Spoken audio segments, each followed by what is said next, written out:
Thank you very much, Mr. Bradley, for the kind words too. Without any project, if I may, staff is so important, and there's a lot of them present here today.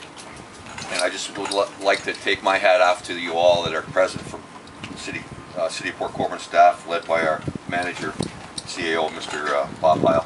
So thank you very much, my former fellow workers.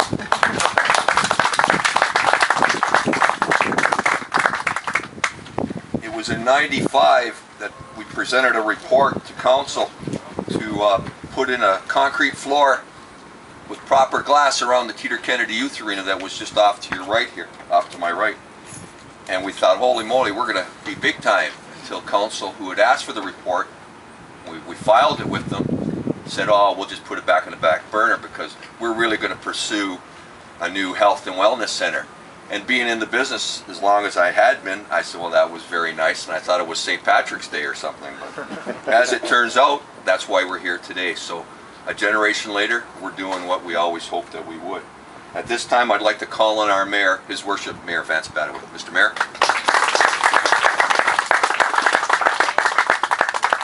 Well, thanks, Tom, and good afternoon, ladies and gentlemen. I have to say it's an honor to be here today and be introduced by the very person that this complex is named after, Mr. Tom Lannon. Tom has agreed to be our MC today, and I truly appreciate that. But I too have to give some congratulations and some appreciation to a fellow that has given his heart and soul to this community throughout the past many decades. Tom, you have done that. I appreciate your presence here today, and as well, I appreciate your continued participation in the community. No longer as an employee of the City of Colborne, but now as a resident, a volunteer, and a person that truly cares about their community. So, Tom, thank you. Thank you, well done. Once again, ladies and gentlemen, today, as was stated earlier, does in fact mark a milestone in our city's desire to both invest in our future as a community while contributing, as was stated earlier as well, to the overall character of the Niagara region. Today, the City of Port Colborne is once again breaking new ground. Building a one-of-a-kind facility here in the Niagara region, proudly contributing a new destination not only for the residents of the City of Port Colborne, but as well to the entire region of Niagara and well beyond the borders of the region of Niagara. And although we celebrate the what today, the building of a new multi-million-dollar facility, what's more important is today we celebrate and recognize the how. How we came to this point, how we got here today to be here shoulder to shoulder with each other to see the groundbreaking of a facility that took over 2 decades to bring forward. It has been those decades of very hard work. Tom, back in your day, Bill, as a JC, myself as a kinsman, as a rookie counselor, the councils of the day, the many volunteers, staff people that we see here today. It's been decades of hard work from those individuals, many individuals throughout the City of Port Colborne and beyond. Individuals, ladies and gentlemen, dedicated to ensuring that the City of Port Colborne offers more tomorrow than it does today.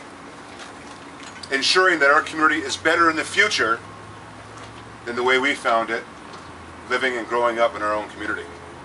This is something, ladies and gentlemen, that was instilled. It has been instilled in each and every one of us as Port Colbornites, as members of this beautiful region of Niagara, by our parents and their parents, certifying the strength upon which this city was built and continues to be built today. I'm not, as Tommy stated earlier, I'm not about to name all the individuals that have been part of this project because I'm liable to forget someone, and I don't want to do that because there's so many individuals that need to be thanked for their dedication and their passion for their community. You, in fact, know who you are. A lot of you here today, some may not be. But your passion and commitment to the future of our city is to be commended, and this project certifies that passion and certifies that commitment that has enabled us to bring forward such a great facility. However, there are two. There are two that I would like to name today and specifically thank, because without these two, we simply would not be standing here today. Those individuals are the federal and provincial governments. If not for you folks, Rick and Jim, both at the federal and provincial levels, this simply would not be happening. You are to be congratulated and recognized today for your commitment to building communities, and for that we thank you.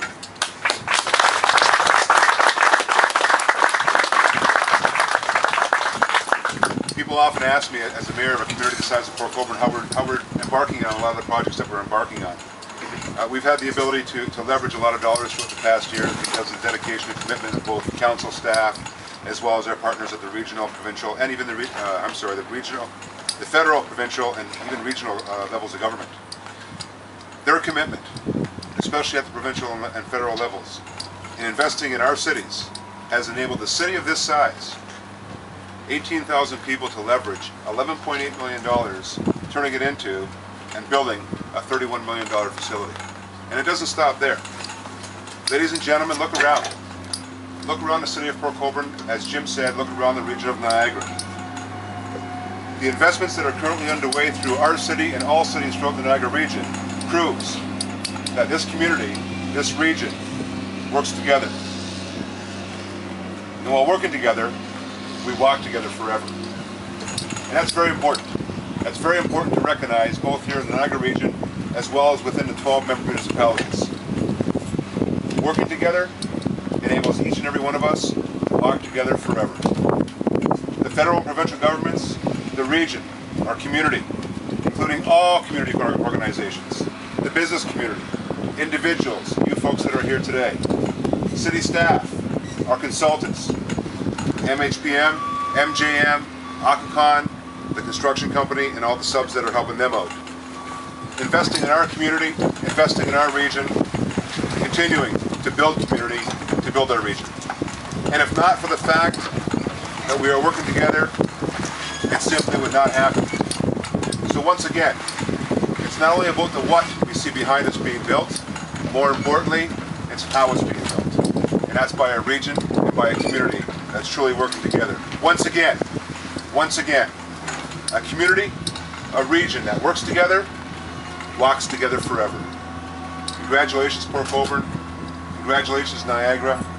We together are getting it done, and I congratulate and thank each and every one of you for that. Thank you.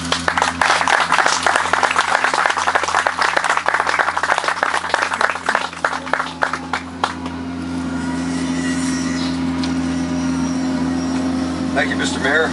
At this time, I'd like to introduce the chairman of our committee, of the Health and Wellness Committee, and a good Toronto Maple Leaf fan, along with Mrs. Kenny, who takes care of things at council for us to keep the mayor in line because he's a Flyer fan. And there's always a problem with that. So our chairman, Mr. Councillor Bill Steele. Councillor Bill.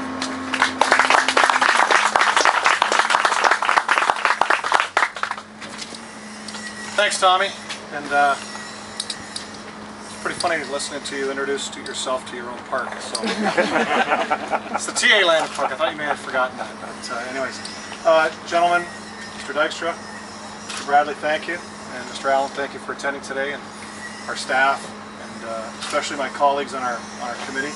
It's been a long haul, not only for this committee, but for a committee that actually started back in the late 80s with the Port Colborne Lions Club when I was chair of the expanding the West Arena at that time. We were trying to twin that rink with new change rooms and better facilities for hosting events, and having a blue line room for our junior B team back then.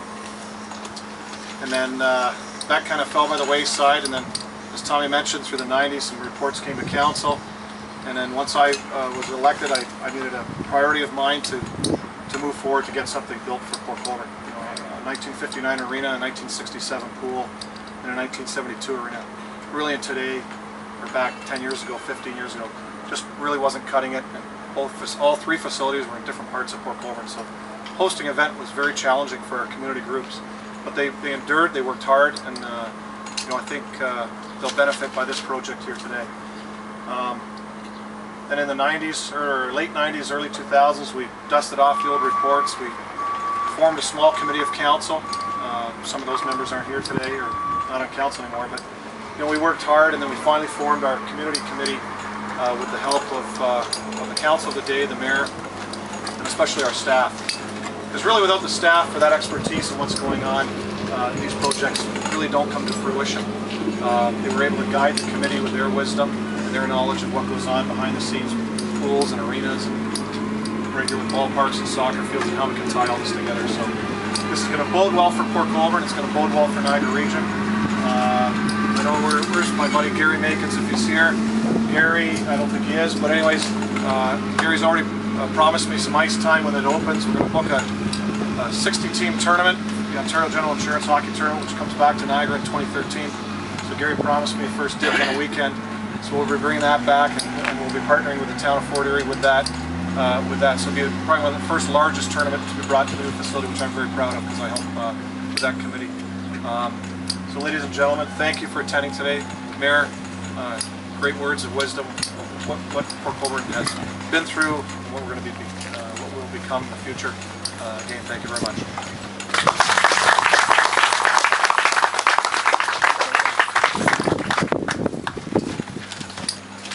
Thank you very much, Bill. At this time, we're going to have a groundbreaking ceremony to my right, which would be to your left, and then we're going to have some light refreshments. So, would Minister Bradley and Mr. Dykstra, Councillor Bill, and His Worship be present over where the silver shovels are? Kind of looks like the Holy Grail that was here a week or two ago, brought by that Boston Bruins scout. Soon, someday, we'll have it here when the real team wins the cup. All I gotta say is, for you Leaf fans, it's nice to see the cup in color, isn't it? Anyways, if we could proceed over here, we're going to turn the side.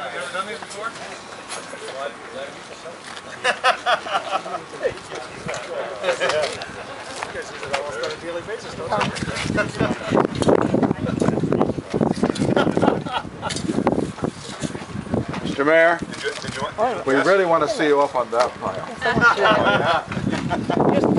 We gotta wait for Tom. He's coming.